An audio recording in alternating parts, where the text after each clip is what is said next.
이제 이 농사를 많이 짓는 지역이라 가지고 그 젊은 분들이 없어 가지고 노동력이 굉장히 부족합니다. 뭐 농사 일을 하는데 과일을 알속기를 한다든지 모심기 이런 갈 때 좀 일손이 많이 부족해가 힘이 들어요. 이 교통도 조금 불편하고요. 연세 드신 분들이 외지에 살면서 우리 공성 소재지까지 나오기도 힘들고.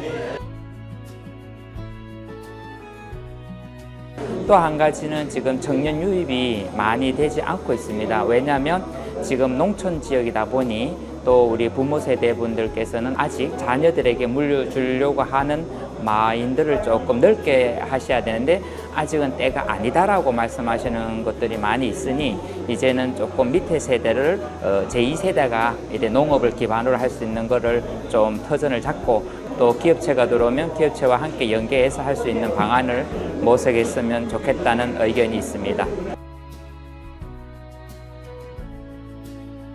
전시회를 하면은 2주 동안 꽤는 50명에서 한 300명 정도가 외부에서 들어옵니다. 그런데 토요일, 일요일 2023년 기준으로 76만 원 정도를 소비하고 갑니다. 결국은 지역을 살리는 일은 외부에서 들어온 일인데 정부에서 지원 정책이 많다 보니까 저희들은 지원 비용을 받지 않고 개별적인 회사 자체의 비용으로 개발하다 보니까 국가의 지원 예산이 투입되는 데서 사실은 많은 관광객을 데리고 가죠. 저희들은 애당초 개발 단계에서 외국인 수요를 창출하려고 설립을 했습니다. 특히 우리 공성면은 보통 우리 상주시를 우복동이라고 부르는데 자연재해가 없는 그런 지역으로 불려지고 있는데 우리 공성면은 상주시 우복동 중에서도 우복동입니다. 그래서 38개 동이 원형으로 구성된 그 천혜의 지형 속에서 한우를 중심으로 해서 복숭아, 포도, 복분자 등 많은 작물을 재배하고 있습니다.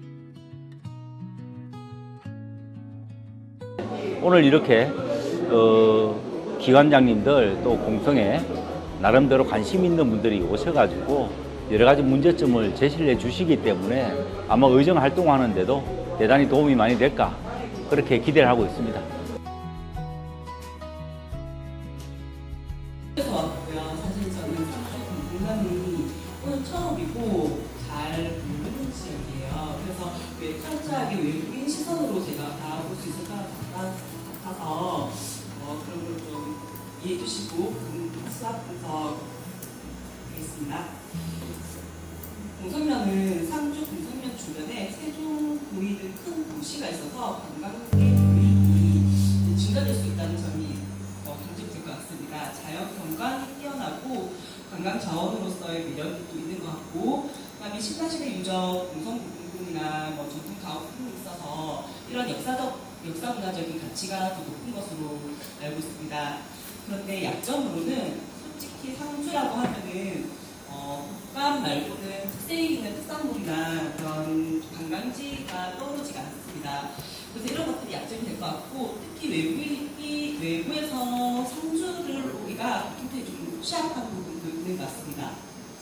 기회로는 이렇게 상주철 공공디자인연구소처럼 이렇게 도와주시려고 하시는 분들이 좀 많으신 것 같아요. 특히 주민들이 함께 어려움을 극복해보자고 이렇게 자리를 마련했을 때 주민들도 함께 이렇게 많이 모여주셨고 또 이렇게 많은 분들이 오셔가지고 도와주시려고 도움을 주시는 거 보니까 이런 것들이 기회가 될 수가 있고, 또 이렇게 모여가지고 나중에는 정부에서의 예산을 받을 수 있고 그걸로 이제 공공 프로젝트를 진행할 수 있는 힘이 될 수 있을 거라고 생각이 듭니다.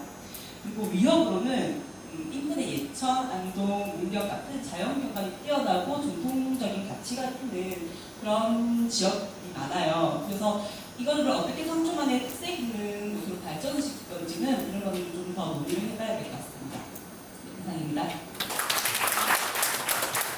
작년 겨울에 상주에서 미 소장님께서 주최하셨던 학술대회 때 제가 그때 문화 콘텐츠 활용 방안과 관련해서 발표를 그때 조금 했었었고요. 그때도 오늘도 느꼈었지만 참 이렇게 마을에 대해서 여러모로 참 관심이 많으시구나라는 생각을 좀 했었습니다. 이렇게 불볕더위가 지속되고 있는 이 여름날, 그리고 연휴의 그 중간에 이렇게 시간 내기 어려운 이날 여러분들께서 모이신다는 소식을 듣고 저도 한 걸음에 다녀왔습니다. 일단은 먼저 지금까지 느낀 거로 말씀드리면 사실 아마 이렇게 생각하시는 분들도 계실 것 같습니다. 왜 우리가 이렇게 모여서 뭘 할까? 이렇게 모이는 게 과연 의미가 있을까? 라고 하시는 분들도 있을 것 같지만 마을에 계시는 주민들이 직접 이제 우리의 삶터, 우리의 마을에 대해서 다시 한번 고민하고 그리고 문제를 스스로 인식하고 이 문제를 가지고 시민들끼리, 주민들끼리 같이 공유하고 논의하는 그 자체만으로도 굉장히 큰 의미가 있습니다. 그래서 이제 여러분들께서 나눈 이 문제점을 가지고 이제 나름의 해결 방안까지 이제 제안을 한다면 이제 여기에서 이제 위원장님 나와 계셨으니까 이런 문제에 대한 대응 방안에 대해서 이제 관에서의 그런 뒷받침이 있다면 이제 하나의 그런 해결할 수 있는 정책으로 나아갈 수 있거든요. 그래서 이 정책의 시작점이 어떻게 보면 위원장님도 와 계시지만 관이 아니라 여러분들께서 시작하셨다는 그 자체 하나만으로도 굉장히 큰 의미가 있다라고 먼저 말씀드리겠습니다. 이렇게 아까 문화예술축제분과에서 이렇게 하시는 거를 제가 좀 정리를 했었는데 저는 이게 굉장히 아까 그 소장님께서 말씀하셨다시피 굉장히 큰 의미가 있다고 보거든요. 그리고 제가 굉장히 놀랬던 게 이 대표님께서 너무 잘 붙이시더라고요. 네, 그래서 저 그것도 정말 하나의 좀 놀랬었습니다. 문화체육관광국가에서는 이제 수학 분석을 잘 해주셨는데요.